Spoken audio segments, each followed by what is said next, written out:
not started, and the segment is not there.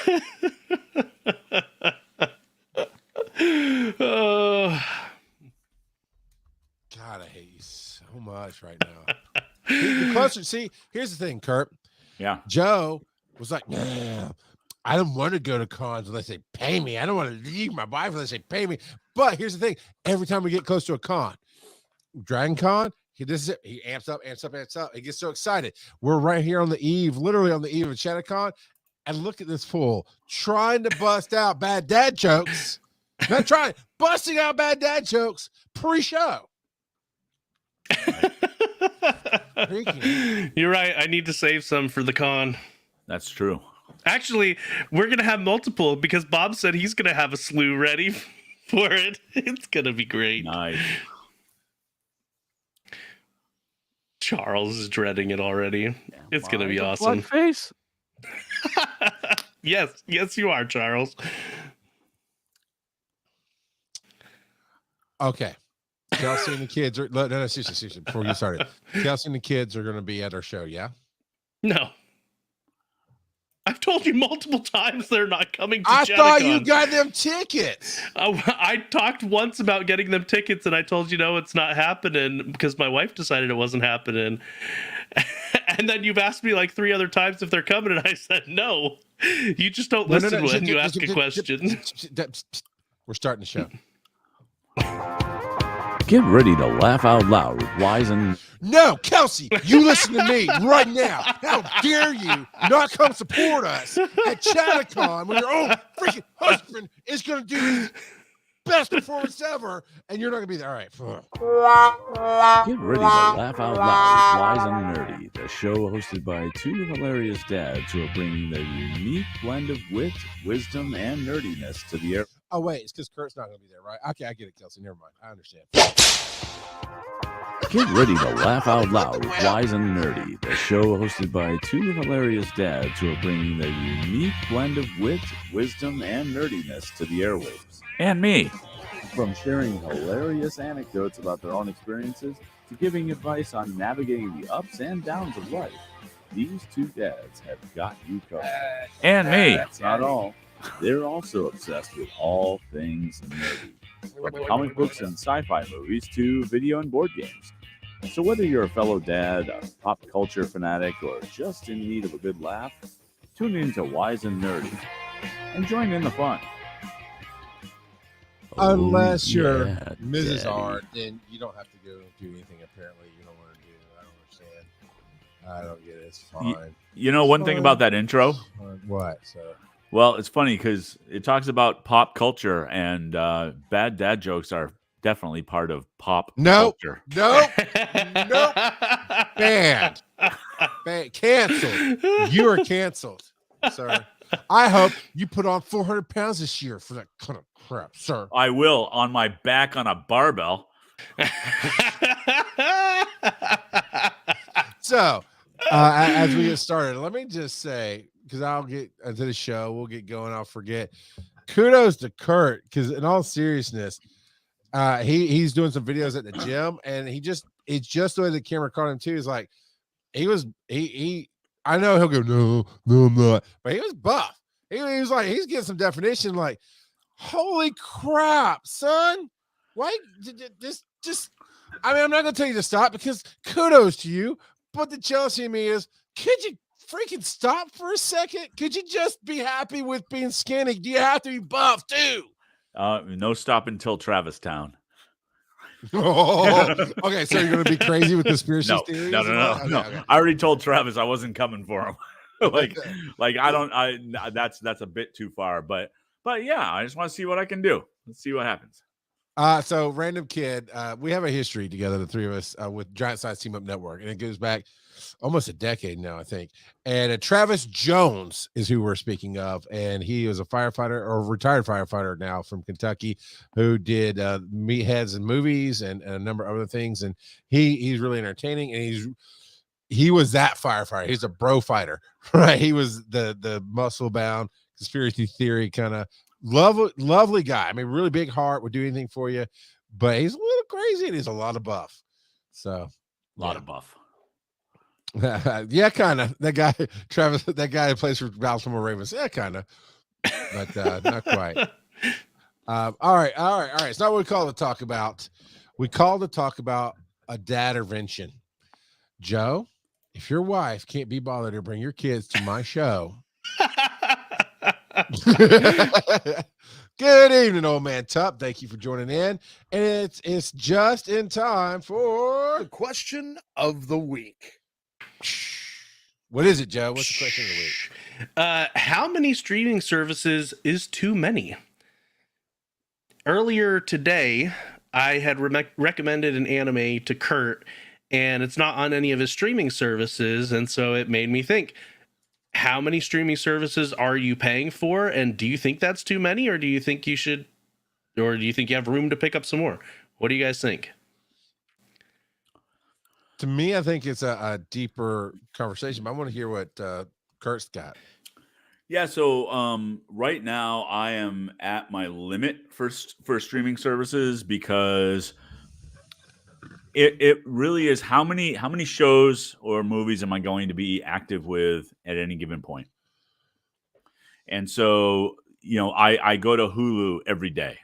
Like I've got some things that I watch on Hulu every day. And yet you struggle to bring something I'm nerding out about every freaking week. No, I actually had something this week, but that's okay. I can How hold many it. I weeks can have you been hold on it the to show? myself. Oh no, your age. It's very difficult to hold it. Don't do that. You'll hurt your update. That's true. I'm going right now. So,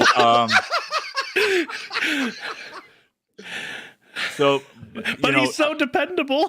Yep. Oh God. That's okay. Please carry on, Kurt. No, I think you mean continue your stream of thought. So I do Disney Plus and Hulu are two big ones for me. Although word is they're merging, but it doesn't matter because the price isn't going to go down. Well, yeah, because Disney has a 2/3 share of Hulu and has for a while. Yeah, but it's worse than that. They've already, with a beta, started merging them. Oh. Okay. Here's the details because I listen to the Daily Tech News Show. One, Disney owns more than 2/3, and they're about to buy the rest legally from Comcast, so they're going to be 100% owners. And the first check is already basically in the legal process has already been sent and cleared, giving them that permission to go and start merging. So they're bringing Hulu. They're getting rid of the Hulu app and bringing it into Disney Plus itself. Right. Okay. I mean, they've had it bundled for a long time. Yeah, with ESPN. With They're still ESPN separated out. Yeah. Yeah, So- but they've started incorporating the Hulu stuff into Disney Plus. Yes. And vice versa. Okay. But does it change the price? That's my only question, Kirk. I don't think I'm on the beta because it hasn't started showing up for me. Does it change the price? Because right now I don't pay for Hulu because I'm up and down. I'll talk about that when I answer this question. But I would include Hulu if it's already in Disney Plus personally. But you watch a lot of things on Hulu. What else? Yeah, so they're actually they haven't changed the price yet. But it's looking. Disney just had a jack of the price in December. Once they fold it all in, the current rumor is that they are just going to give you no choice but the bundle, and it's just going to be one service. Yeah, honestly, as a business decision, that would make sense. Well, and given Disney Plus's content, plus the day after shows from Hulu. Plus the sports from ESPN. Yeah, I don't care that much about that, but people do. Right. But people do. And it keeps you mixing. But carry on. So I think that people are gonna gripe about it and pay for it. Yeah, and as from a business standpoint, putting out the cost of managing 3 different platforms versus one, and that's part of what I was actually listening to today. It's not today's episode. I'm always behind on Daily Tech News Show, but it's a recent one. It's in the last week or two. They're talking about the platform. So Hulu was built long before Disney Plus was built. So they had a much simpler platform. It was definitely coded in different ways that it was a big gamble for Disney to even try to merge, but it's so far, technologically speaking, it is paying off. And it makes sense because the guy that was talking about it, I'm sorry, I forget his name, wasn't one of the main hosts, one of the guests on the show, was talking about how he doesn't watch Disney Plus all the time. He cancels it a lot because there's just not enough there. So he'll get it, watch a show, cancel it, right? But Hulu, like yourself, Kurt, you said you watch a couple shows every day. He watches Hulu all the time. So now it's together. Okay, makes sense for him just to have it. And okay, he'll check out some Disney stuff, but he's there for the Hulu. Same for the sports people. The sports people might then check out the Avengers or vice versa. Me, I'm the opposite. Always have Disney Plus in my house because there's almost always something. Granted, I've got 4 kids and a wife, right? Yep. As opposed to you've got your wife in your house, and then Joe, you've got the little ones. So we all have different stages of where we're entertaining people. And so I always have Disney Plus because I like it, but the kids will always find something there. My wife loves showing them the old Disney movies, this kind of things. But Hulu, not so much. My older 2 were watching some anime on it, and I told them, well, y'all can pay for it or just get over it, because at one point in time, I lived on Hulu. And I just don't anymore. And I've canceled it. I brought it back for a show, watched a few extra things. It just didn't keep me, canceled it. But now, if it's in the bundle, I do it. Now, the real question, well, I'll talk about. So for me, what's too much? I think it falls into what you were saying, Kurt. It's about what you watch and what's capturing you. My wife likes Stars for one show. Stars has Outlander on Right. it. Yep. And there's some other historical things that she'll watch, but that was her big pull. So when Outlander's over, we go, okay, let's cancel it until Outlander comes back, because you don't really care. And that's what the biggest thing between days of cable, even though this is kind of dangerously getting too near that idea of cable, right? Where, well, if you want all these other shows, you want all the different packages. Yeah. So, well, you want the basic channels, but for me, it's always like BBC, Comedy Channel, and MTV, or the 301X. I wanted to watch comedies across all of them, really, because MTV had ridiculousness on the Rob Dyrdek stuff. Of course, Comedy Central is Comedy Central. And then BBC has a lot of the English comedies I like to watch. But there were 3 different packages, and I couldn't just pick. We are able to pick, but this merging, now they already owned them, and that, to me, is the difference. They already owned majority of Hulu. They owned all of ESPN. They owned all of Disney content.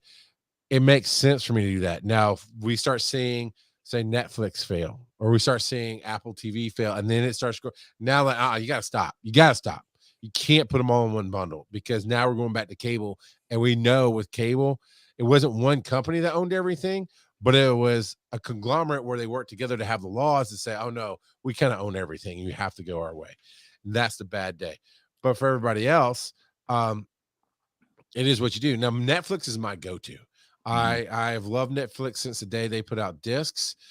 When Blockbuster stepped up and were doing not the mail discs, that just wasn't as good as Netflix, but they did the membership that you could bring in the mail discs and trade them in that day and get a movie that day while it mailed you something else. And then you could have up to so many per week. That's when I left Netflix for a little time, but then Blockbuster failed. Random Kid says here that I heard most streaming services lose money. Netflix might be the only profitable one. I'm not sure Netflix is profitable yet, but what do you think, Joe? I heard that as well, actually. You think, okay. From Linus Tech Tips was talking about it. And so I agree that most, if not all, streaming services are losing money right now, but Netflix has been at it a lot longer than anybody else. So what did Linus say?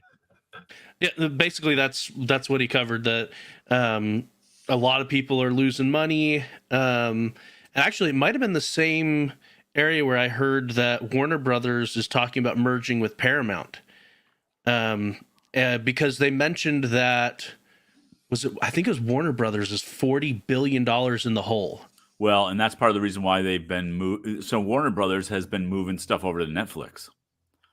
Like a lot of the DC that's the thing, you make more money licensing than you do running your own service.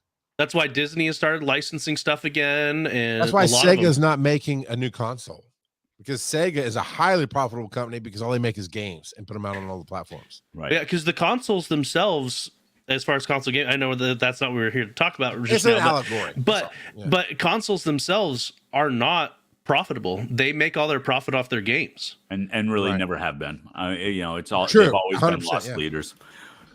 Yeah, yeah. I mean, if you look at the hardware itself, it makes sense that they're not profitable. The consoles. So anyway, back to the streaming services. So interestingly enough, that you mentioned merging with Paramount, because I would find that Paramount's Viacom. right? So I know for a fact the MTV app is going away at the end of this month because it tells us that every time we open it up. Because right now, my wife and daughter are watching RuPaul's Drag Race on there. I canceled Paramount Plus as well. Liked it. I really did like it. It just wasn't enough for me to go back. At least I have to hit it at least once a week, right? In my busy life, in my Diablo 4 life, and everything else I'm watching, right? I have to go back at least once a week, and I just wasn't. The Star Trek stuff is what brought me, but it didn't keep me. And I'll tell you this. It doesn't matter what Warner Brothers and Paramount do if they do not keep up to date. That's the biggest thing Hulu has. Hulu is next day TV. That's their thing, right? That's what keeps them right up there with Netflix. Netflix is streaming movies and original content and all this. Now Hulu has original content, don't get me wrong, but the two differences were Netflix is your steady go-to. Hulu is, hey, I don't have to have cable. I can watch this tomorrow. And that's exactly what I did for a while. Those are two great things. But Paramount Plus, I went there for one reason to start with. Well, two. I would tell you two, because I knew the Star Trek stuff was there, and I wanted to see at the time in Star Trek Discovery was one whole season was out, and Picard was about to come out at the time. And like, okay, what else is there? And that's when I found ridiculousness. Now, I'd watched it when I had cable many, many years. My wife and I loved it. We found a way when we had satellite service and stuff, we could stream it on the computer directly from their site and that kind of thing. It's 10 years old. They are currently putting out episodes right now, but on Paramount Plus, you're getting stuff that's 10 years old. Mm-hmm. That cannot stand. You will not make any progress in this streaming battle if you don't get your crap up to date. Well, it's their thing about, if it's not Star Trek, then it has to be a new series or a new movie. Otherwise, we're not going to bother. And maybe that's why they're failing. And I got rid of Paramount Plus after I got caught up on all the Star Trek stuff. So I got all caught up. I actually did watch a couple of new shows, which I thought were great. I think Tulsa King was one of them. Yeah.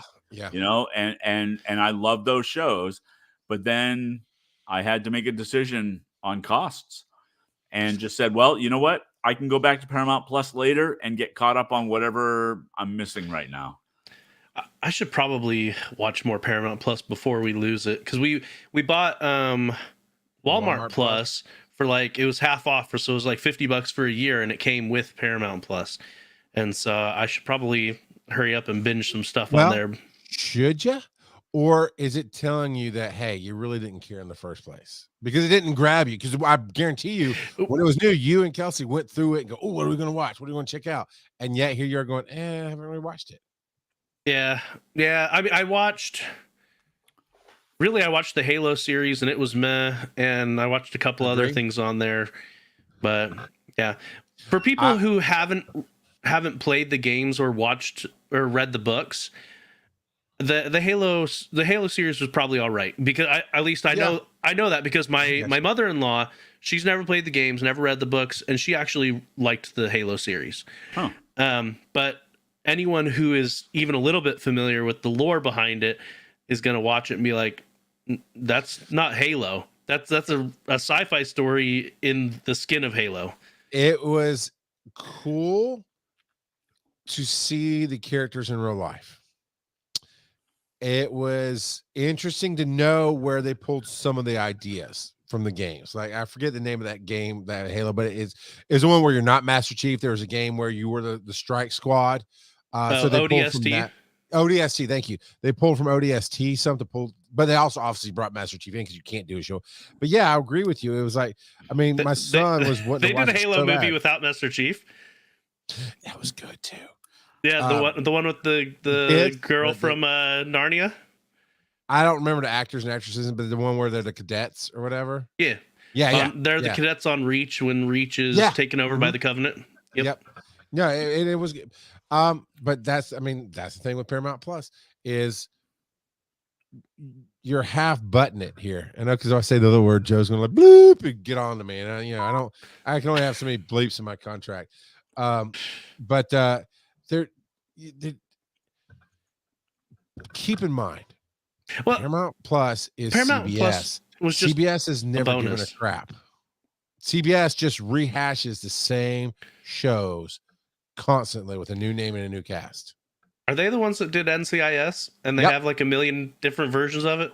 CSI all over the world, Yep. NCIS, SWAT in 3 different places, I think, Hawaii 5-0, and yeah, I mean, it's all these crime procedurals The Rookie. of I think they did No, the that's Rookie. ABC. as well. No, that's ABC. ABC. Okay. And All right. don't you be talking crap about exactly. the No, You I- shut your Yeah. mouth about Nathan Fillion. I've sir. watched the Rookie. I like it. I didn't It's like. good. I didn't care for the spinoff, but I liked the Rookie. There's- Oh, Spinoff? I actually like it.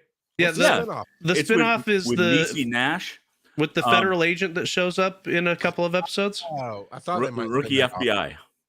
I did see a commercial for that. I haven't. It's fun. I like it, but Well, there yeah. you go. Just the just because I have a question about the Halo thing because I haven't watched it.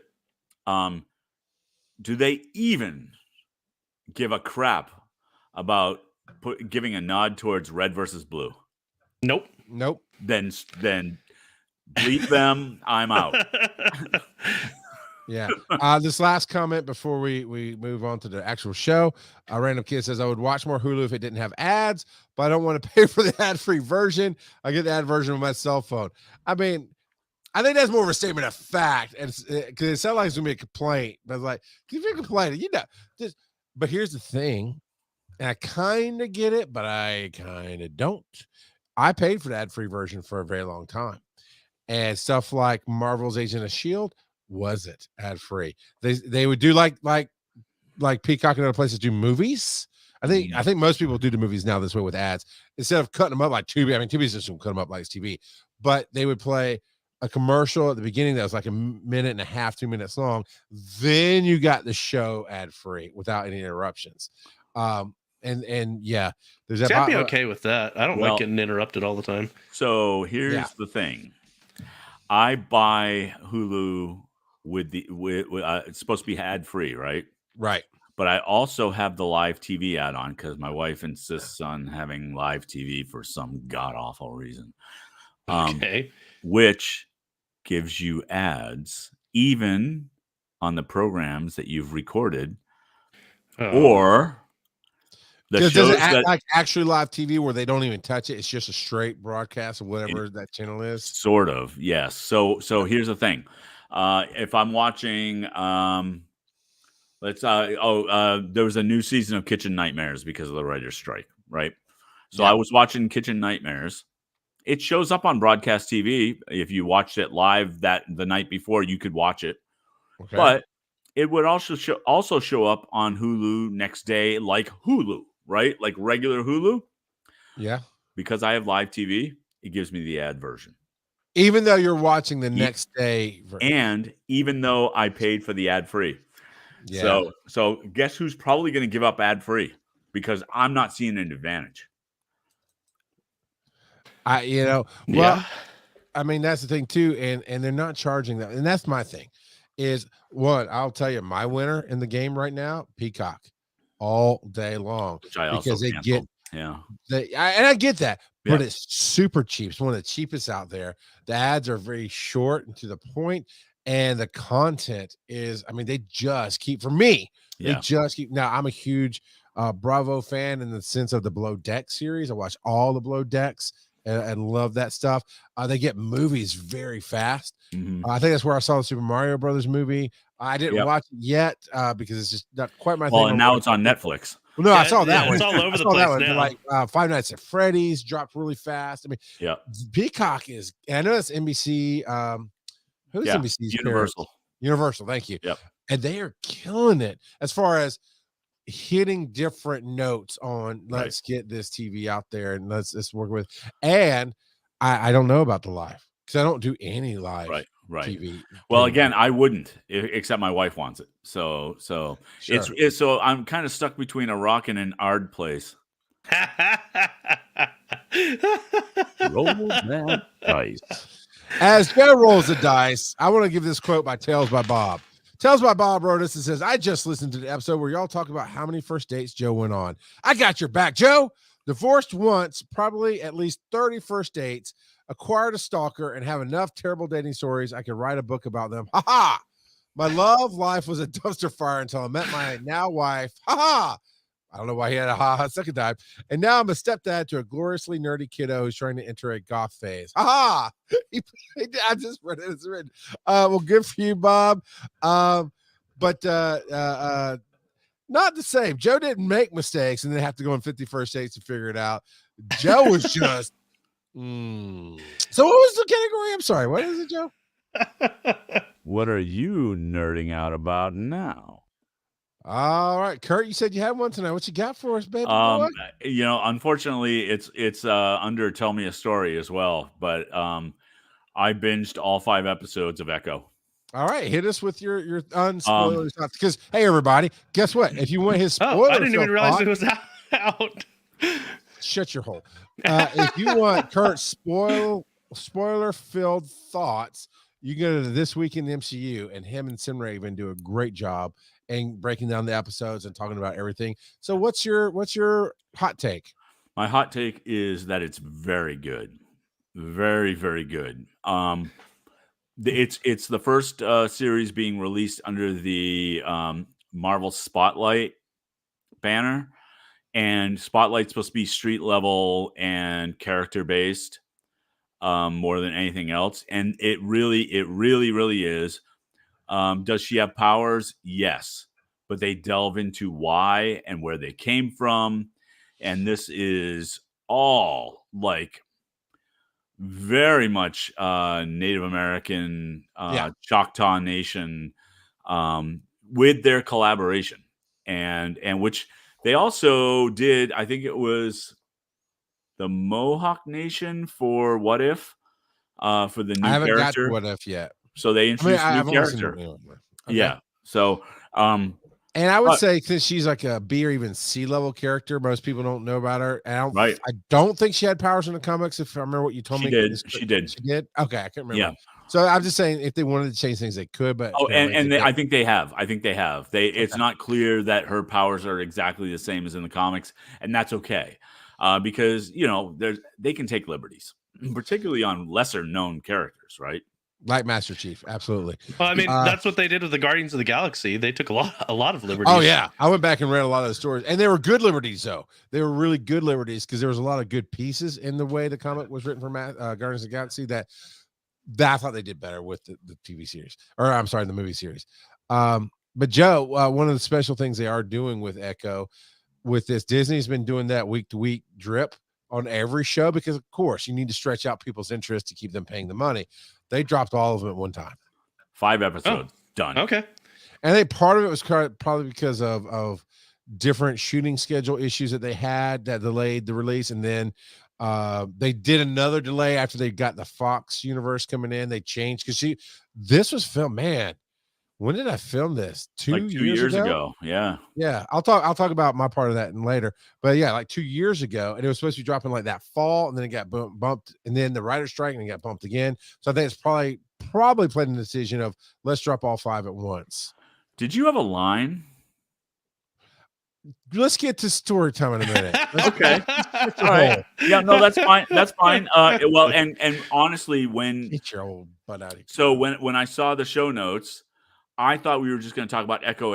I forgot about the other thing. So yeah, it delved more into Maya and her background and her family's lineage, and then a spoiler, which if you've seen any of the commercials, Kingpin's around. Well, he was in Hawkeye too, which is where Echo popped in. And here was our Kurt. You and I were doing, and Sim were doing From the Helicarrier at the time, and we all theorized like, look, they don't show the body, and in the Marvel world, even with a bodies, dead people come back, but you don't show the body. Kingpin, he survives a lot. And the first thing my wife asked, because you're right, we know Kingpin is going to be in the new Daredevil series that's coming, right? We already knew that. So my wife's like, hey. Can he be killed? Like, technically, yes. He's not a superhero. He's just not really off camera and strong bad guy. But I mean, and all honestly, humans can get. It depends on how they play it. But I mean, the skull's a thing. Blah blah. Just because you get shot in the eye doesn't mean you're dead necessarily. Right. So anyway, yeah, he's there, and it's an interesting thing. What about you, Joe? Yes. I have been nerding out about Ya Boy Kongming. It, it was a civilian or Devo side. I think it was civilian that kept recommending Ya Boy Kongming. And so I finally watched it this past week, and I gotta say, I liked it quite a bit. It's only like 12 episodes long, but it was a lot of fun. So the premise behind it is the main character, Kong Ming, he is from feudal China during the three During the kingdoms Thor era. Yeah. three kingdoms warring area. Whatever. He was a brilliant military strategist, Okay. and his dying wish was to be reborn in a peaceful time. And so he gets reborn on Halloween night. So at first he thinks he's in hell because everybody's dressed up, and he's at this. He ends up in this club where they're just playing. So he doesn't get reborn as a baby. He gets No. He looks like himself. He looks okay. So he's more or less brought back, reincarnated or what? Yeah, I don't know. Yeah.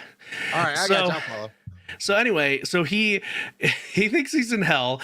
There's this heavy metal EDM type music playing, and then he hears this woman singing, this teenager singing, and he's like, wow, that's an angelic voice for being in hell. Anthony V, feel bad for the mom, Big Kid Burr.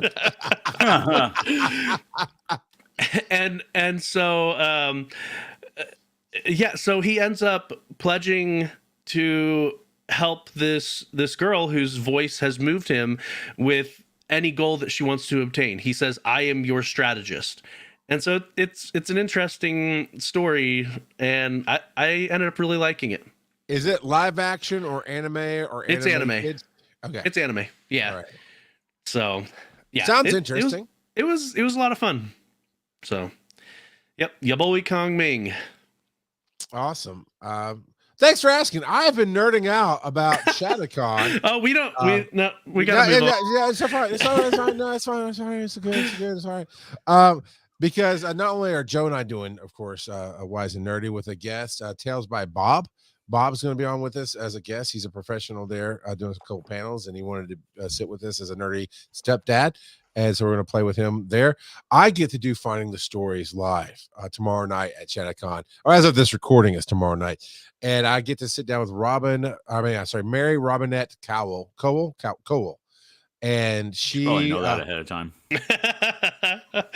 Check out the Wikipedia page, see how it's pronounced. Nope. So here's the thing. I went and she is very prolific in the podcasting world. Like, she will do what she does, narration. So she has a very nice mic set up, very good. So she reads her own books, plus she does some paid work to read other people's books. She's a professional puppeteer, and she was on one of my favorite kid shows, Lazy Town. She was the hands on one of the puppets of Lazy Town. And yeah, that's fine. It's one of the things that either the meme, because Robbie Rotten, can't remember the actor's name, but when he was dying with cancer, the world kind of went, oh, Robbie Rotten's dying. But anyway, if you didn't have kids, you probably missed it, and it's okay. But it really is one of the most fantastic children's shows out there, made in Iceland.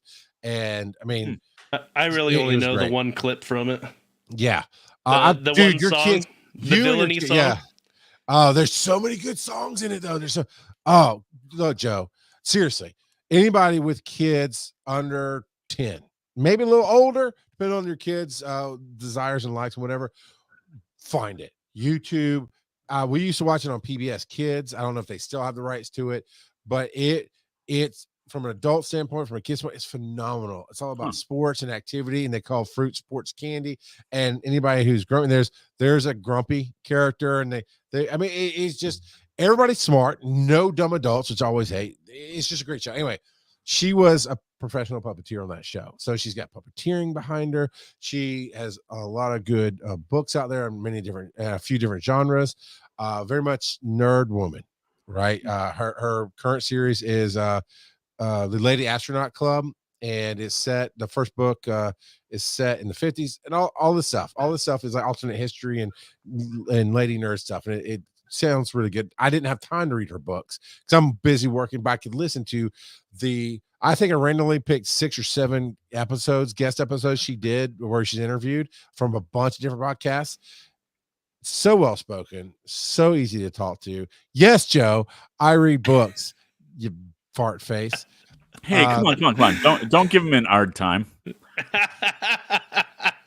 So I'm nerding out about the fact that I get to sit down and do this. Will actually be the first Finding the Stories recording I've done since DragonCon.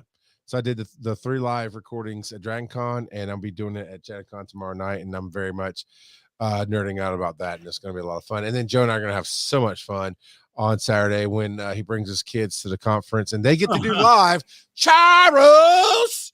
And I'll be about. I'm looking so much forward to them doing that at the show for us. It'll be great.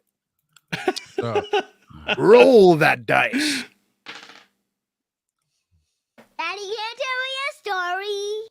hey, good transition, kid. I am so looking forward to you saying that again on Saturday at 4 p.m., man. You're going to be great. I love you. All right. So mine is a story time, and it is about Echo. So I do background work. I used to, and I've been very busy with this company I've made. Success is its own beast, right? I've made this company fairly successful. Don't have a lot of time, but my kids and I all do or have done background work, being in TV shows and movies and whatnot. And we've done a number of things for Disney and Marvel, rather specifically. And I got hired for Echo, and my kids got hired for a different scene. Both of them happened in the first 2 episodes. So if you go back, Kurt, and you watch episode 1, and they're doing very early on in the show, they're doing the roller skating rink where she comes in, right? My wife put it on Facebook. You can just go see. You can find Aaron McFall on Facebook, and you can see the pictures there. Because we freeze framed it and took the picture and whatever. But Zoe's back when she had hair. Now her head is shaved. Well, she's growing it back now, but it's been shaved for a little while. But she was one of the camp kids doing the skating, as was Ryland. And as was my oldest daughter, Crosby, but she was one of the teenagers off in the booth or whatever. In that scene, 3 kids, we shot all day for 2 days. 2 days. We got paid. They were active. They were constantly working and doing their thing. Out of all of that, Zoe made the cut for like 10 seconds. Very good, clear picture of her. And there's one, that might be Ryland in the background in one scene. You never see Crosby. They 100% cut any angles out that her and a bunch of people were in got cut out. And I'm like, oh man. And I was talking about, man, that was really wasteful. I mean, I'm telling you, we shot and we shot and we shot. We came back the next day and we shot. And they kept doing different things with this. They spent 2 full days of paying people to work to cut out 90% of it. Was what they ended up doing. And that was surprising. But then I got the big role, right? I literally got cast as the engineer and training engineer. And it was a 2-day shoot for me as well. And 3 days. It's a 2-day shoot, but I had to go in and got paid for doing they got my costume done and everything else and took the pictures and sent it to the production people, blah, blah, blah. So I got 1 day of prep and then 2 days of shooting. And first day we go in, and for the first hour, they're like, all right, we're going to use these people. We're going to do some establishing shots. Cool. And then, so I just chilled for an hour. Then after that, we went and worked for 2 or 3 hours, just shot over and over again. And so in the second episode, Kurt, there's a scene with a curly haired lady with glasses, the assistant, right? And I'm bad with the character names, but the leader of the Choctaw Nation. Yep. Because wheeling up in drugs after the big thing happens. I don't, if nobody's saying, I don't want to spoil, but the first big thing with Echo happens with the train. Yep. And he goes burning up in his truck, right? So that scene was very much me and this one other guy were walking with her and talking, and she's telling us stuff and this and that. And she's talking to me, and I don't have a line, like I don't get to say anything, but we are designed to interact specifically, and we're interacting. And then, she gives me my orders. I go off in the distance, this and that. We did it. And then they, okay, cut. We're going to go set up some other stuff. We're going to do some other stuff. So all of us that were doing those scenes sat and waited for a few hours.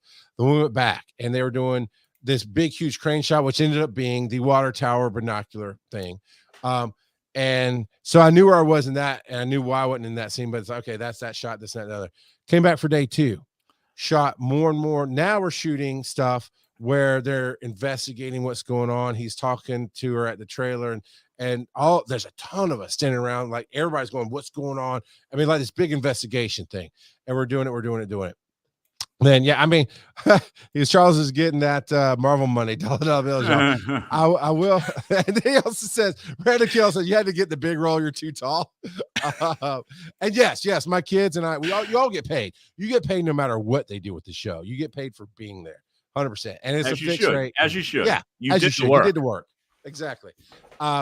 So we shoot that half of that day, and it's getting towards night, and they're like, okay, they're striking set already. And every other extra. So here's the thing about acting and all this stuff. Even if you have a line, if you're not a primary or basically an agent negotiated role of somehow, you're an extra. You can be a regular extra with lines and a known character, but you're still an extra. So it's just a term, right? So there are extras that just walk in the background or eat a lunch at the table. And then there's extras like I was doing where you interact. And then there's the next level up where you get lines and you are in the show for sure, blah, blah, blah. Obviously I was not that part. So, all right, we strike the set, right? And we're finishing up and we go back to the tent and they're like, all right. And they're rushing me like, here's your new outfit, go change. And then they're taking this really cool effect stuff and just really dirtying everything. My car had this charcoal dust that made it look nasty in it for so long because I had to get dirtied up because I had to drive to the other set while they're still breaking out everything else. And so, anyway, so I get to the next set where they're shooting the train scene, Kurt, where she's doing her thing and there's some open things. And, her, I don't think it's spoiler to say her leg got stuck in the train car. Yeah, well, so it's that scene. It might be, but it doesn't matter. It doesn't really matter. It's a very minimal thing. Right. So they're doing that scene. And it's really cool to watch. And I've been dying to talk about it. I think I texted you a little bit from the set, Kurt. Like, I'm looking at the train cars. I can see her symbol spray painted on it. It's really cool, because you can't look. Disney is super strict about phones. They're like, you can't take pictures, you can't do stuff. But because this set was different, and it all depends on the level of extras, how many extras there. When it's a manageable number of extras, they'll let us have our phones with it's an Agents of Shield symbol. That's a red, it goes over and blocks your cameras. It's kind of cool. I mean, if it wasn't just dumb tape, I'd keep it as a souvenir. Like, look, it's Agents of Shield, but it really is just to block your cameras. And so I'm texting Kurt. I'm trying to I never want to be blacklisted, right? I want that opportunity to keep working with Marvel and Disney. So I was texting Kurt because I was just nerding out a little bit. That scene, by the way, Kurt, no train moved at all. They had these amazing, I know, but it's watching the scene back in the show in episode 2. This is episode 2, right? Watching the scene, they do such a good job. These things were 30-foot tall blue screens everywhere, tons of lights and hurricane level fans and these amazing movers. It was just so amazing to watch how, the rehearsals, the extras, and then she did it and did her thing. And then to watch how it played back, it's like that it was really amazing. So I sat there all night watching. Now I'm there for a reason. I am supposed to be driving the train. That's what I thought. Engineer. That's what I thought too. All right. I'm the engineer. I'm supposed to be driving the train. There's going to be these shots. Now they were going to position me in a spot where obviously the camera's getting me and I'm doing the thing, but the real engineer's like down below. And I mean, it's going to be real moving trains is how we're going to shoot this thing. And so I'm going to check on me. You're doing okay. Here's some, make sure you get some more food, everything. And all right, next thing. Now keep in mind, this is literally, I was booked for 2 days. It was a Thursday. I think it was a Wednesday and a Thursday. I was booked for Friday morning at like 7 a.m. My wife and I were getting on a plane to fly to Rhode Island for our weekend getaway. We're going to go surprise Hugh and spend time exploring Rhode Island. And all that was that time, Kurt. Yeah. And Kurt knows because Kurt was going to come and meet me. We're going to go see Doctor Who Madness. Multitude of Madness. Yeah. Doctor Who Madness. Doctor Who Multiverse of Madness. Yeah. Doctor Strange. Thank you, Kurt. But no, it's okay. There's a lot of doctors. It's our Benedict. Jeez, crazy. Benedict Cumberbatch is the next Doctor Who. Is that what you're saying? Random kid, get out of here with this stuff. All right. So now I'm literally only booked for 2 days. And then I get a text before I go to the other set that says, hey, your call time for tomorrow is this time at this thing. And I went, Oh, I don't have a call time for tomorrow. I mean, I've had this trip booked for a long time, and I paid for the hotel, I paid for the flights, none of us. And the only reason I accepted the job was because it was specifically these days before I was leaving. It worked out. So I went to the AD, the assistant director, and was talking to him, and like, yeah, so because I was like, look, I don't want to be blacklisted. I mean, if I really have to, I might be able to change my flight, but it's this wasn't the deal, and I want to be flexible on it. Like, no, no problem. We already got you filming tonight. We'll probably be fine. So, okay, by the way, I was on set at like 8, 9 a.m. in the morning, starting that day for both days. And that was like an hour away. So now I'm on set all night. They're shooting a train. It's midnight, and I'm exhausted. And they're all right, that's a wrap. I'm like, what? What do you mean that's a wrap? I've been sitting here for like 7 hours watching you film this thing, being treated like a king and getting paid, along with a number of other people that were, I mean, some of the other people were full suited up and like, okay, so Kurt, you see the train come around and those armed guards. Yeah. There was like 3 or 4 of them that never left the tent that night, you know, as we're sitting there. Obviously they did shoot something because there's a few little establishing shots with them. So I'm like, what do you mean? I was like, and the guy's like, yeah, I'm sorry, it's a wrap. That's how it goes sometimes. And we go back to the main set, and I was like, I'm sorry I can't come back tomorrow. He said, no, we understand. It's all good. And I'm just thinking, because there's one other guy who's kind of arrogant on set, and he was like, I'm the conductor, and they had to go, no, you're not. That guy's the conductor. You're just an extra. And I'm thinking to myself, you better not replace me with him. I'm gonna be pissed. Get to the episode. Right. So, okay, we see my daughter in the first episode. Cool. My other 2 kids got cut out. It sucks. Because it's long days of shooting. That's the business, but it sucks. Watching that episode, and here's the establishing shot with the binocular. Okay, cool. I know exactly where I'm sitting. I understand exactly why I'm not in that scene, but it was just a huge long distance shot. Doesn't matter. Yeah. Cut to the truck comes wheeling up, sliding in, and I'm like, I'm not standing there. Where am I? This is not. I literally out loud. I couldn't help it. I literally out loud. This is not the scene. This is not the scene. They didn't use anything that they paid me for. Okay. They didn't use a single freaking thing except as they walk up towards the camera and they're talking, and then it shoots to him going. The line is that he says is don't worry about crap rolling downhill. It won't land on you. It'll land on me. And then he leaves, and right before the scene cuts, there's a big blue blur behind him, and that's me.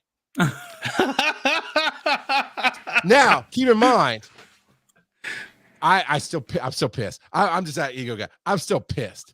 But there was a lot of people that got 0. I mean, when I say cut, 0 screen time, nothing. So I got that little blip that I go, okay, I know that's me because I know where I was standing and I know what I was wearing, and that blur is me. But I had a scene. With one of the primary extras, and now you threw it away. Oh my God. And so, Kurt, I can't tell you if the show's good or not because I'm so butthurt over this. I'm having a hard time enjoying it right now. For all we know, that blur's Cookie Monster. So that's my Echo story. That's the business, people. I mean, it is what it is, but I'm like, man, I had a name. Well, okay, not a named role, and it wouldn't have been credited, but an assigned role in an assigned scene. And by the way, as you noticed, Kurt, there is no conductor.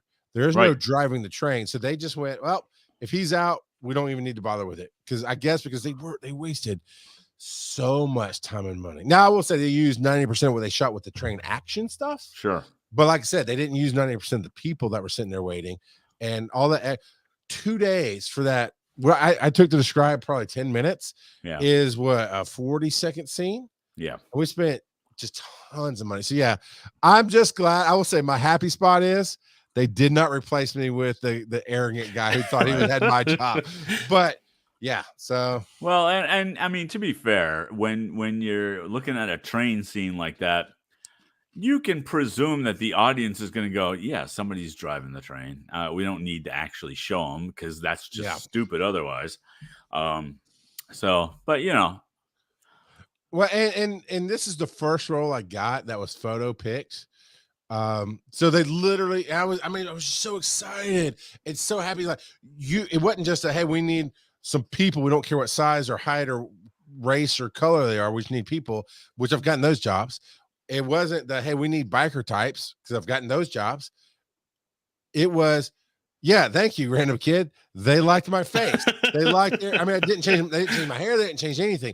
They picked me, and I felt special. I felt special for a minute. And then he's like, ha, ha, ha, no, you ain't, buddy. No, you ain't. So, yeah. We think you're special. Well, I appreciate that, right? Roll that dice. Stay tuned for this commercial break. Oh, good call, Joe, because that was a good rambling. We all need to kind of breathe for a second, get our centers back put together. So, Kurt, Patreon.com/wise and nerdy.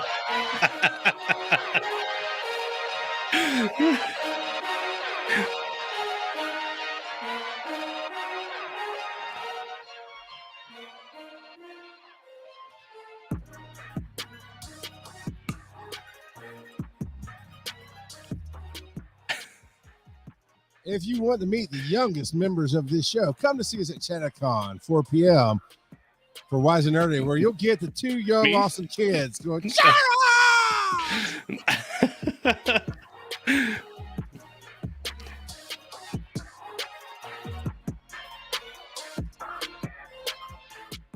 oh, yeah. Call your dad. wiseandnerdy.com/call dad.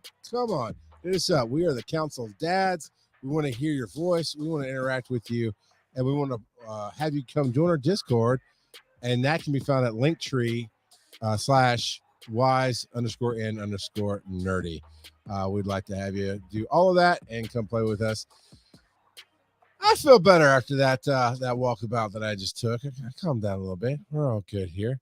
So I just saw our private chat. You guys, it's so funny. Hey, Joe, roll the dice, baby.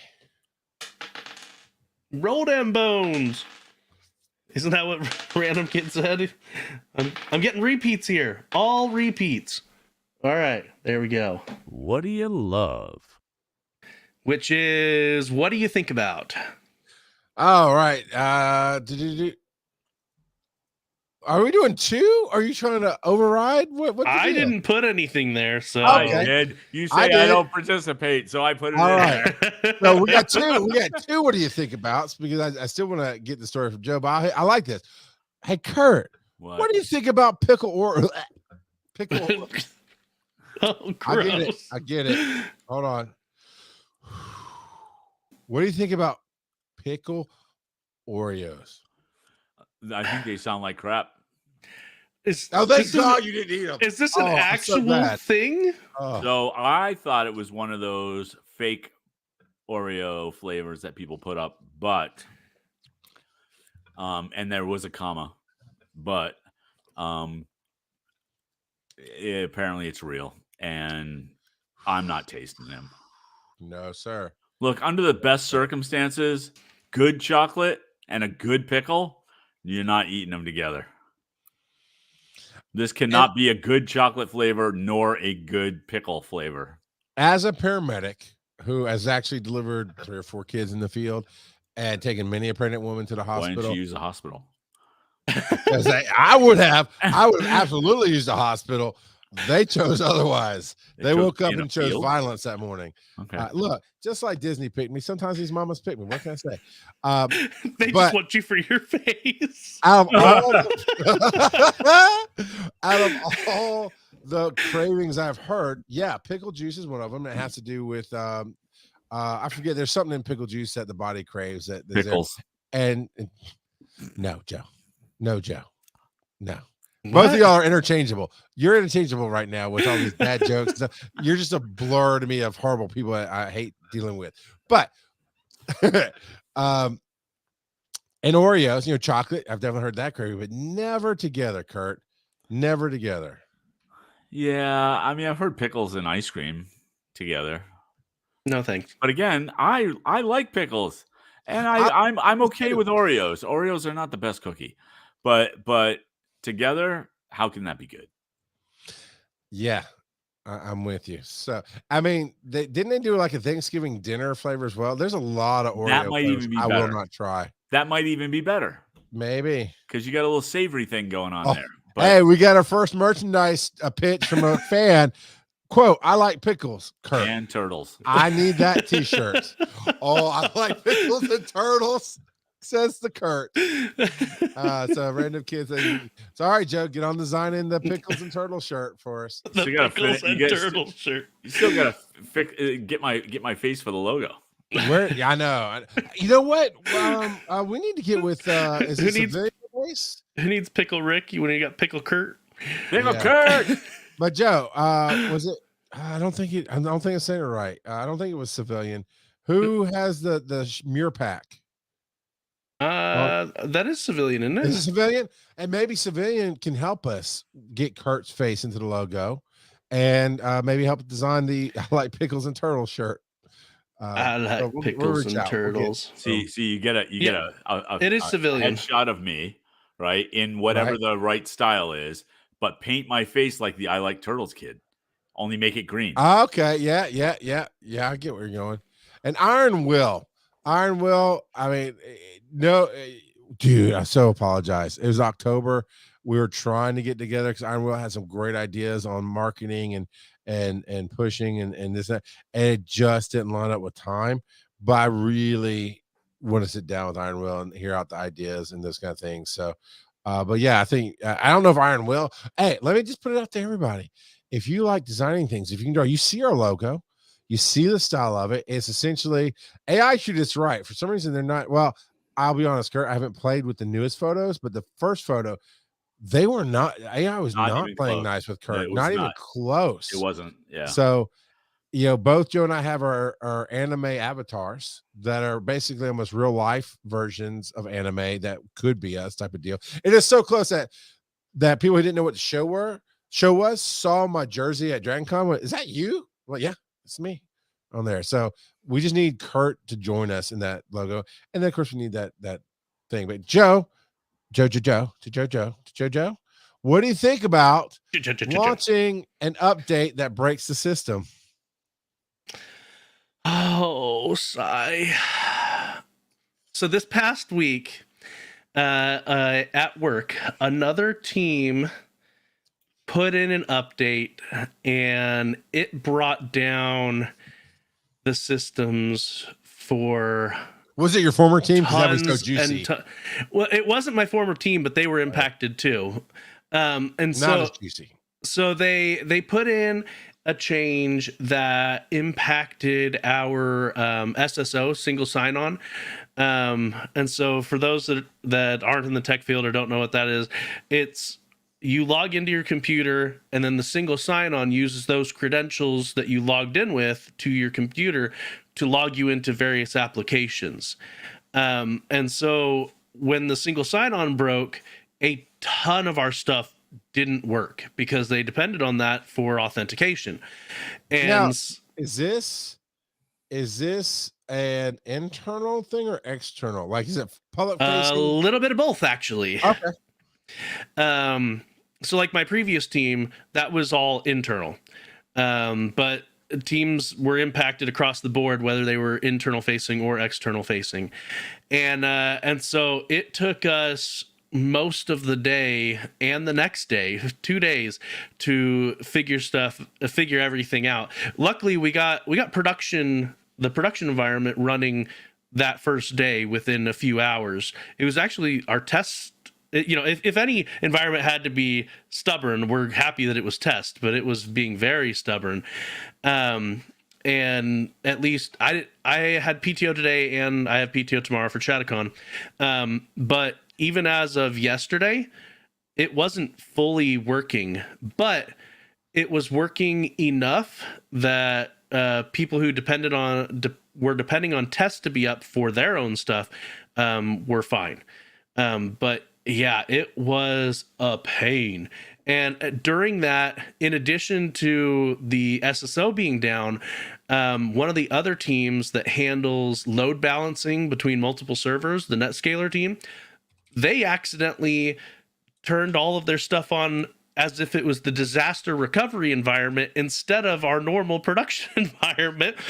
And so it was just, everyone was having issues, and it was, yeah.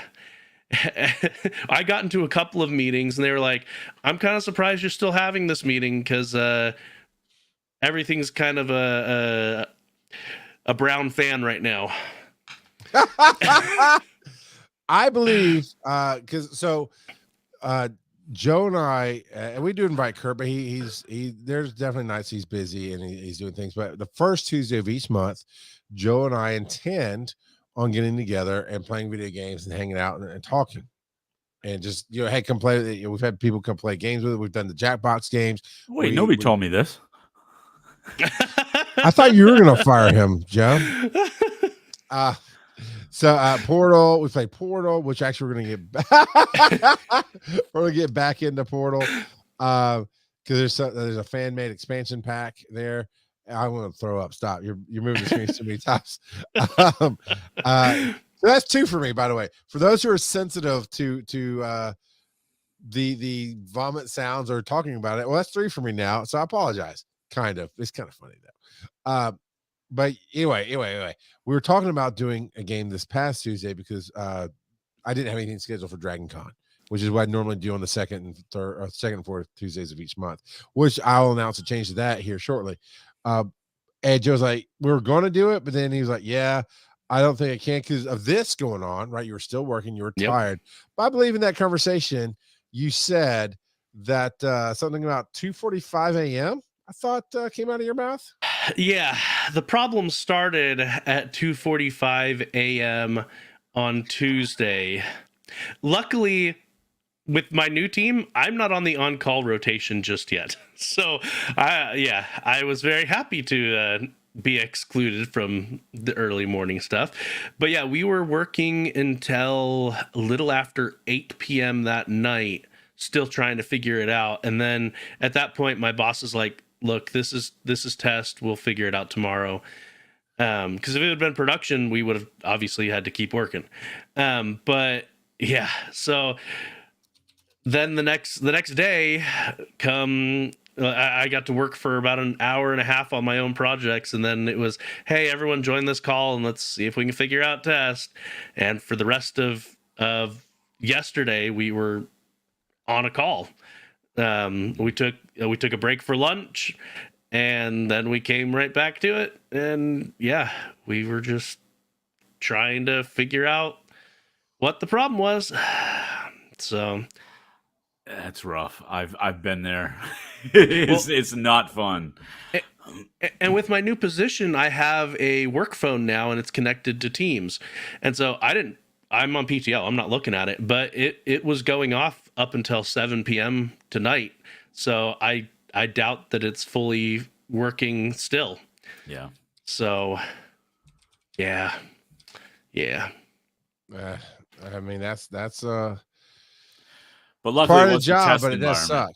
I mean, test environment is the big deal, right? The fact that it was in the test environment. Yes, that was a godsend right there. Oh, dead baby turtle. I love it. Yep. Did you read that comment, Charles? No, go on. Kurt is back. Finally some whys to go with Joe's nerdy. Charles must be the N. No reason to give him an hard time. Yeah, it's a nope for me, dog. Oh, I'm the N for sure. It's not very hard to make those jokes. Ooh.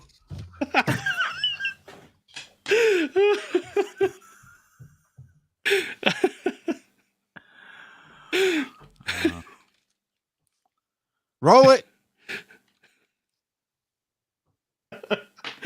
I think we've already done that one. Which one haven't we done? Number 3 and 6. All right. Bad dad jokes. We started the show off with one.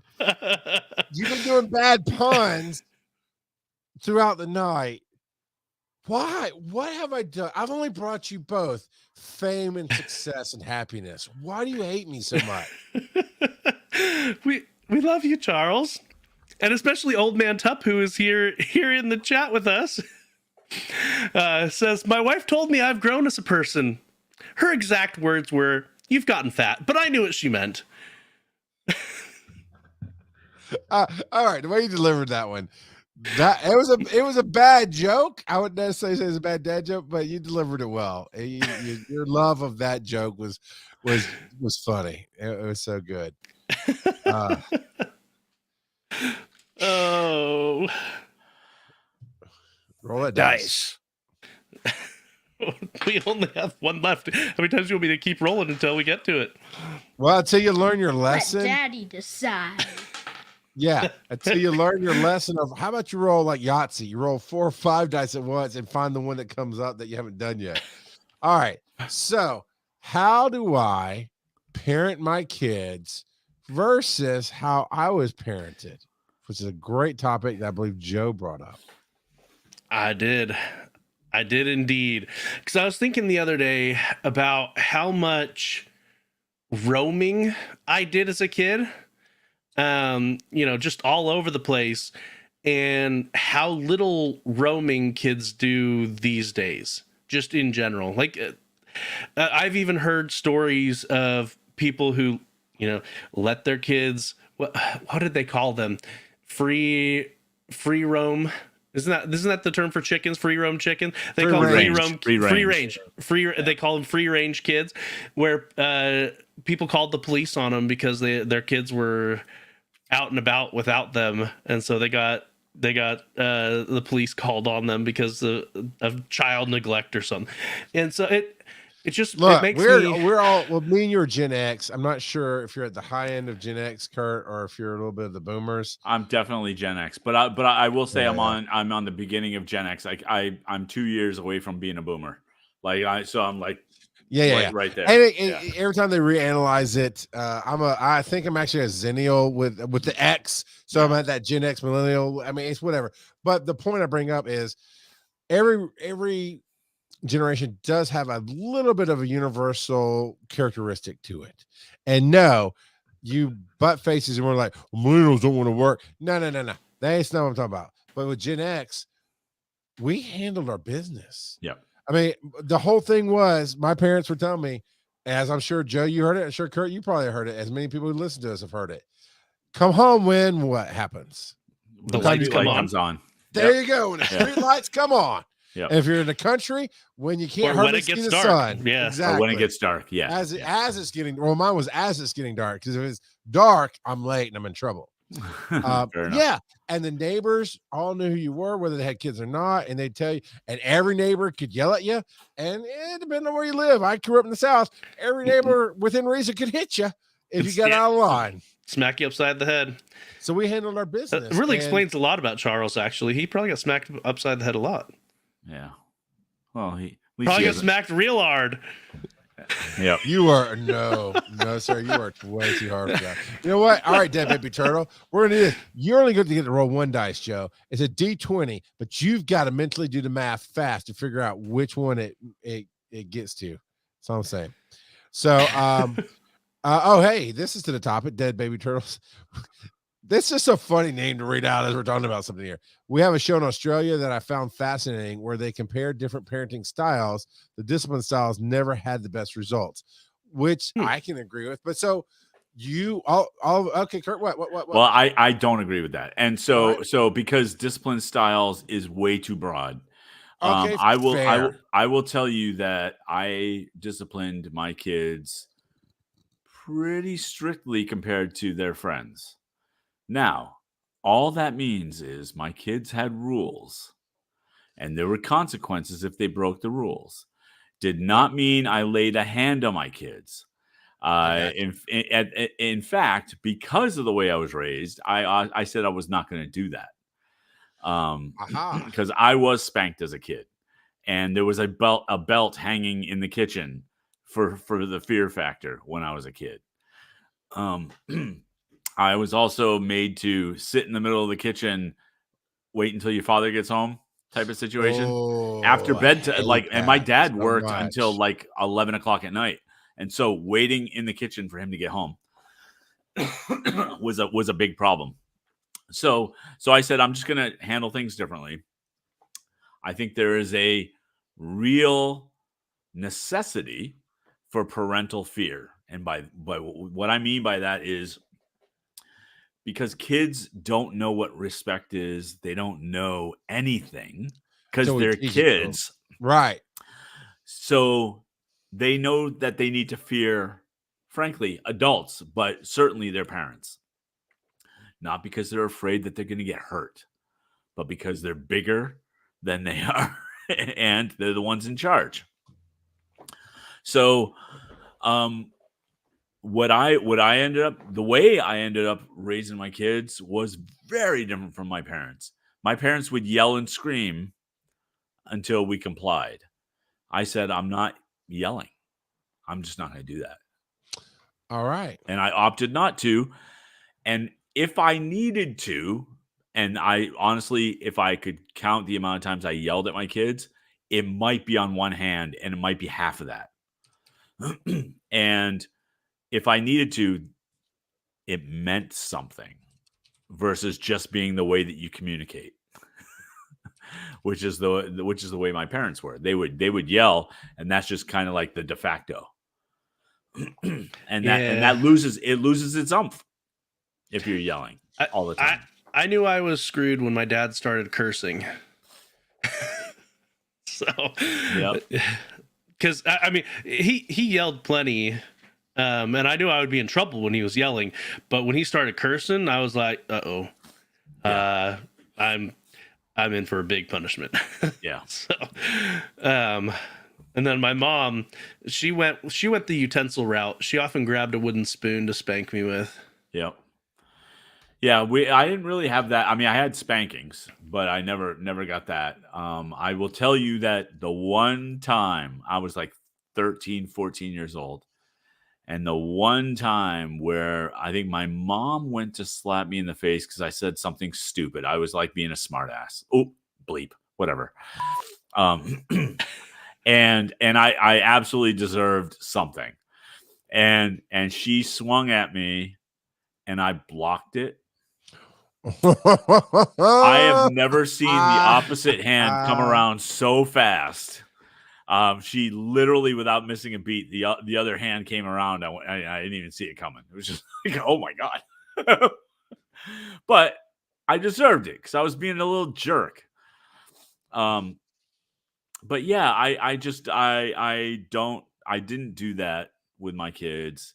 And what ended up happening is I had a bunch of parents, including my sister, saying, how do you get your kids to behave? And I said, because I tell them no. Yeah. Yep. What about you, Joe? I mean, I know you don't really curse. You really don't.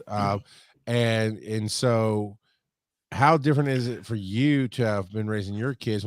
How did they know they're in big trouble?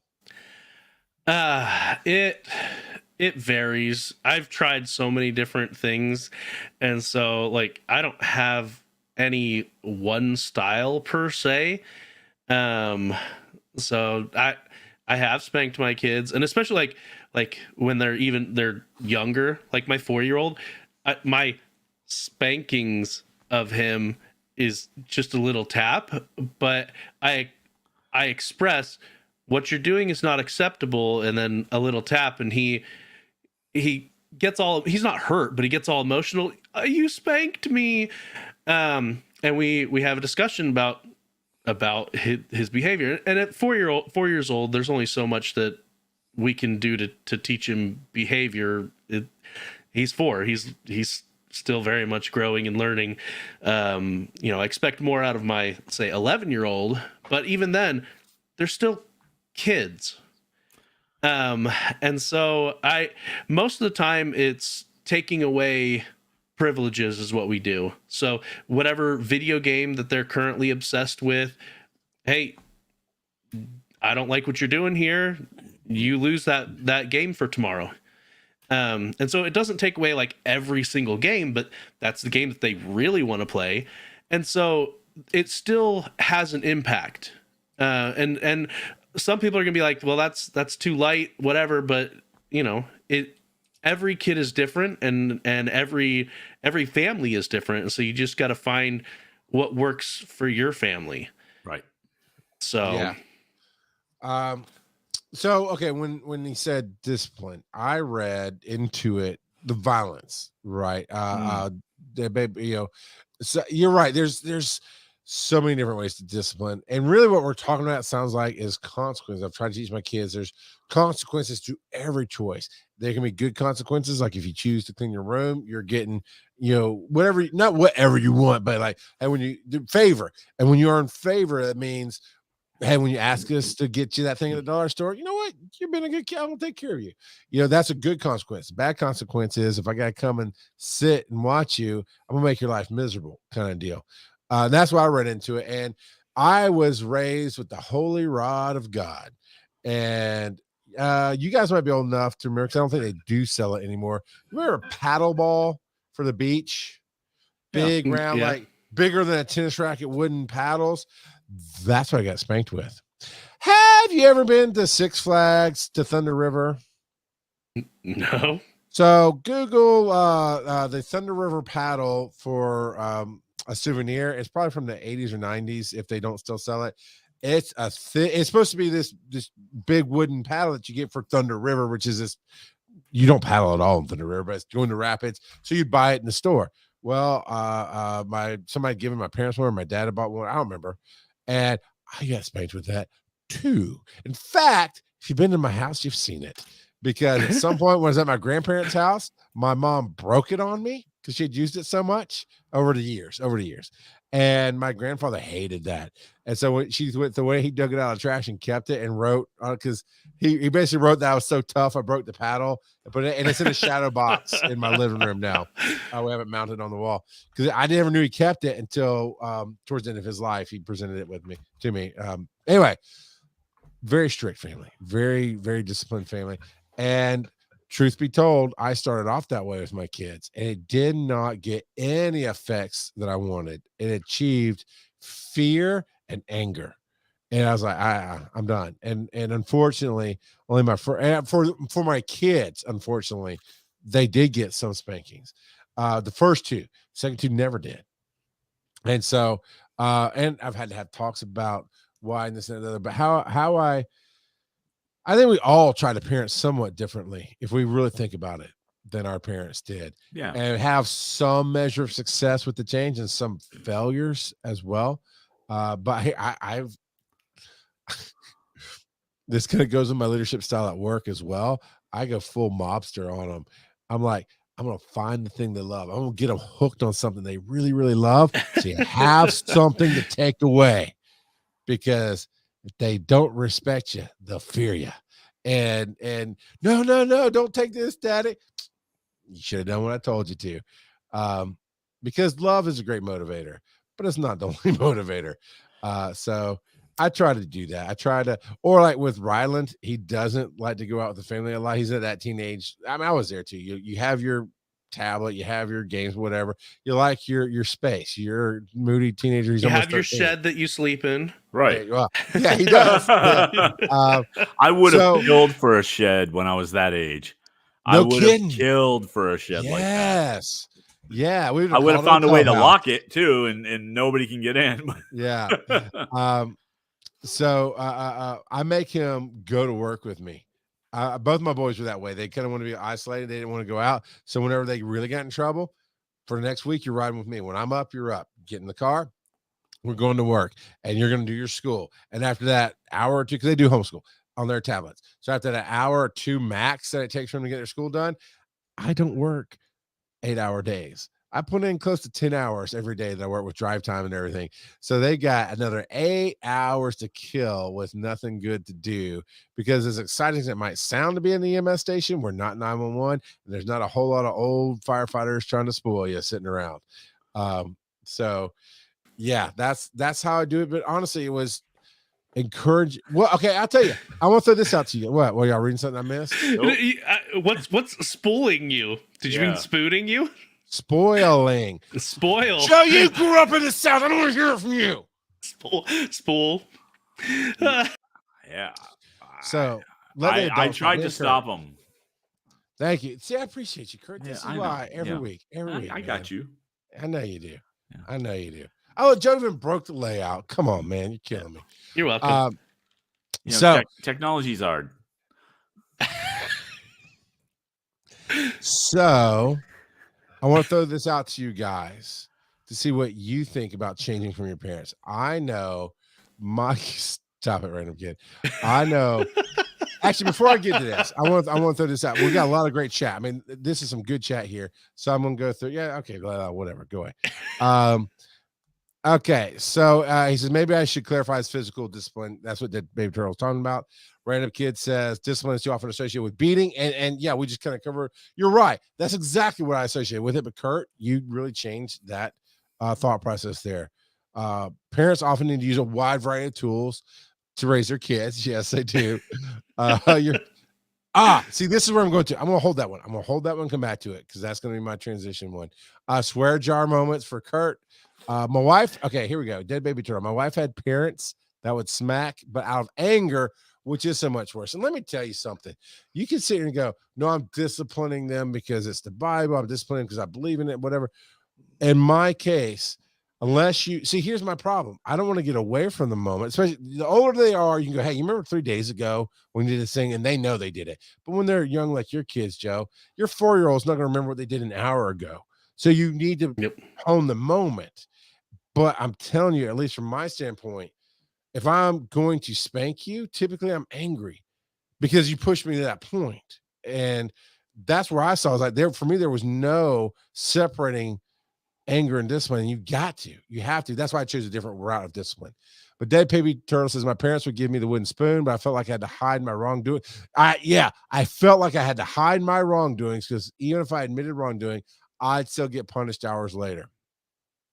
Oh man, Tup says I've been blessed with amazing, well-behaved children, but when they have strayed into the area of bad behavior, they knew it when dad voice, stern tone came out. In reality, I'm a loud guy. I swear a lot. So if I'm cussing, we're probably having a great time. If I'm yelling, I'm just telling you to stop it, right? Come, it's the warning. Yeah, I'm the tornado warning, right? I mean, that's me. But when I go, all right, you need to sit down and we're about to talk. Then they know this is not a great day. Yeah, I probably yell more often than I ought to, but I don't generally yell until I've already told them to do something like 3 or 4 times. And then it's like, sure, get your butt off the couch, stop playing the game, and get over here. It's time for dinner. Or, something like that. Exactly. Some people in my circles call it parent Tourette's. Because we'll be talking after hours, so they're home with their kids, and I'll do it too. And we'll just be in the middle of something, and you hear, "Hey, get off of that!" Sorry, I got parent Tourette's. You were saying, and like, yeah, no, I get it. Sometimes you just gotta give a quick. Don't do that. Dead Baby Turtle says that's the same with me. We don't smack, we teach, and it's never okay to smack anyone. But just because I don't smack doesn't mean I'm not respected. Now, I will say we can put this for another show. I think. Talking about teaching people not to hit. We should put that in the notes for another episode because I definitely taught my kids there's a time and a place to choose violence, but you better be ready for the consequences. And I think it'd be a great discussion to have. Okay, so I want to come back to this comment. Your kids should not be responsible for your emotions. So here's the biggest change I made in my life from what I interpreted from my parents. That's really what we did. We perceived what they were going through. We accepted messages maybe they never intended to give us, and the things that, we all had a moment in our life, like to our parents. You remember when you did this, and it scarred me for 20 years. And they're like, I have no idea what you're talking about. I changed how I felt about my kids and how really not felt about them, but how I allowed them to, how I chose my emotions based on them, if that makes sense. The whole what you do reflects on me. Got rid of that. Hey, I want you to be protected and safe in this world versus do what I freaking tell you to. Those are the things I changed. I took out how I felt about it versus what I wanted for them. Did you guys do something similar?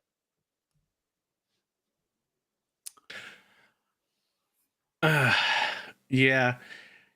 Actually, I really like what Random Kid just put in there. Yes, go ahead. Too many people match their kids' energy instead of being the adult. Oh, no question. No question. Yeah. Kids are kids. They're gonna be emotional. You don't need to be matching that energy. You need to be the mature one in the situation. And just like Dead Baby Turtle said, don't let your emotions determine your reaction to your kids. You need to think things through, unless that emotion is love. So, silliness, love, yes. fun, the positives. Yes, but yeah, your emotional state should not have a negative impact on your kids. Right. I think though that like kind of one of the things that Charles was talking about in terms of the perspective of why you do anything with your kids. I don't necessarily think that, I think because I said so is a good reason. It's good enough for a specific age group. It's primarily for a specific age group because or specific moments as well. Oh, sure, fine. But even because once the kids get a little older and they can actually start thinking, then you can start saying, don't do this because you're gonna get a shock by sticking the fork in the outlet. Versus when they're younger, you go, don't do that. And you shock them into the point of not doing that. They don't have to burn their hands on the stove. They just have to not burn their hands. Right. It's just like you get them out of that situation. But I think that not matching the energy is huge. Because I've seen so many parents, and my wife did it. My wife would do it on occasion. I did it a lot. Yep. And I refused. And part of that, frankly, was because I had the advantage of being the guy that was going to work every day. So I wasn't there to get sucked into that energy. Yeah. So that's why, but it ended up working. And I think I may have told this before. And if I have, I apologize. I'd come home from work and we'd always have dinner together. And my wife would say, hey, I was trying to get the kids to clean their room and they kept arguing with me, and not in front of her, but I would just aside later, I would say, why are you arguing with the kids? And she'd be like, well, they wouldn't do this. I said, but you're the parent. Like there's no choice. Like there's no arguing. And so now I know in hindsight that might have been a little naive of me for not understanding what she goes through during the day. But the advantage to my thinking was we'd be at dinner and I would be sitting there and we'd be eating. And I'd go, so your mother tells me that you were giving her a hard time about cleaning your rooms. And they would go, yeah. And then, because they knew they were in trouble at that point. They would go, yeah. And then I'd look at them and just go. For the podcast listeners, he's giving a good dad stare. I'm getting a dad stare. And they'd go, and without me saying anything, they'd go, okay. And I'd say, you can do that now. Yeah. And they would go do it. And because there was no choice, right? There was no arguing, and because I wasn't giving the energy that there was a place to argue. Yeah. But that's hard. It's not easy. It's not easy. It's just hard. And frankly, if I hadn't been working as a manager for a number of years before I had kids, I probably would have treated it differently. I don't know. But like when I give people assignments at work, I don't go, now you got to get this done. Because no, you just do your work. Just do your work. And that's I brought a little bit of that home. Now, I was quick to praise the kids when they did a good job with stuff. Cuz that's huge. That does more for kids than people realize, because they go, "Oh, like I did good." So his attitude gets better when I do good. And you know, aside from the fact they need to understand what good versus bad is and all that stuff, but that positive reinforcement can be huge. It can be huge. So, and then the other thing I tried to do, and I'm not always successful, and I still try to do it, is I try to praise behavior, not function.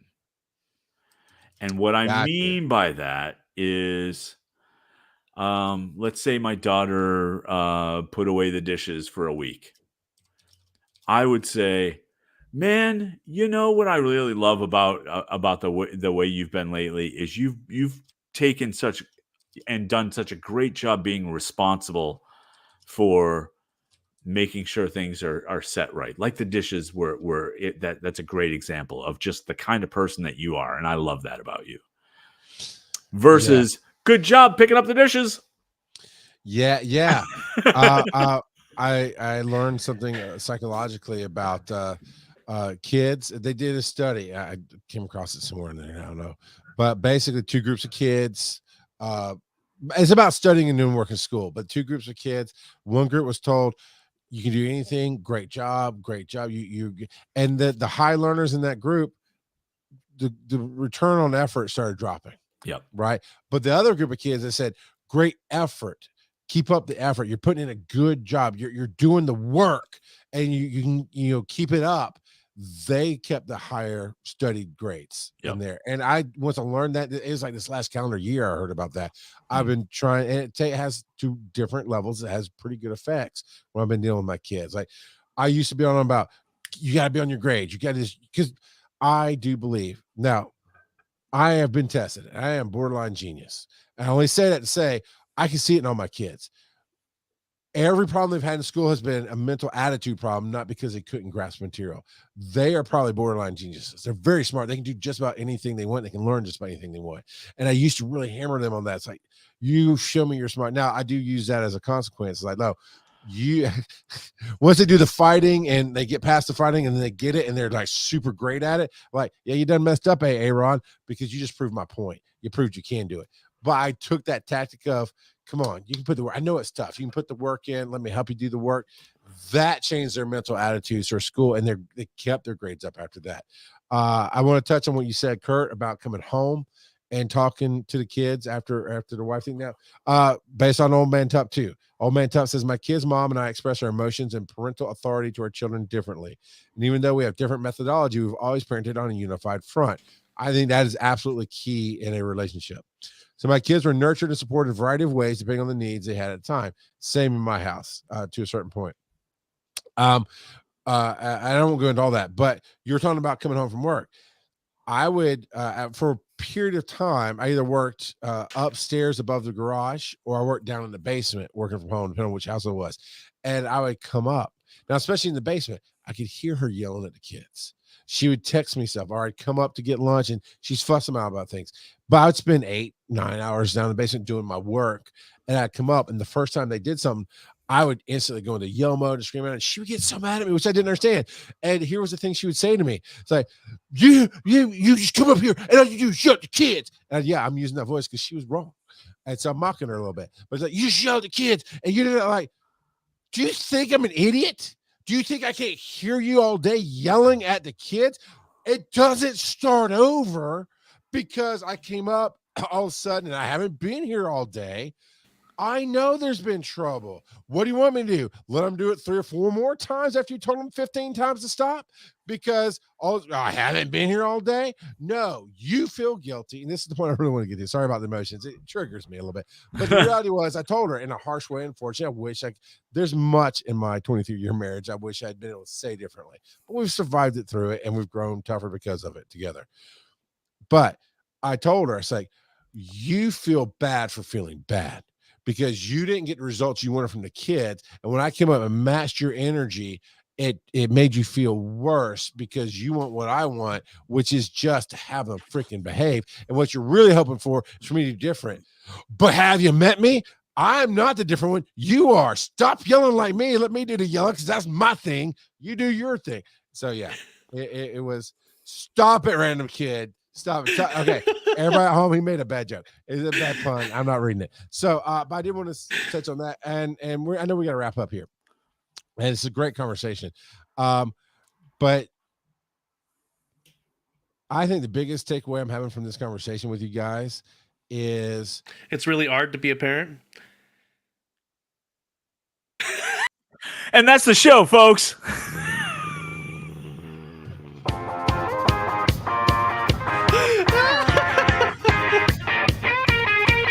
Follow these nerdy dads on social media. Charles at Rock God of Podcasting. Joe at Joseph_Ard. Check out Kurt at VO by Kurt. wiseandnerdy.com. wait for it. Always. They may not be your father, but they'll always be your daddy. Kurt at VO by Kurt. Follow me everywhere. You made that so much harder than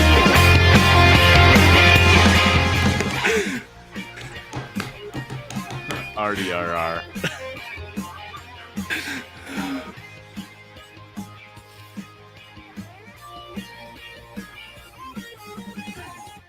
You boys sit here online. You wait till your daddy comes home.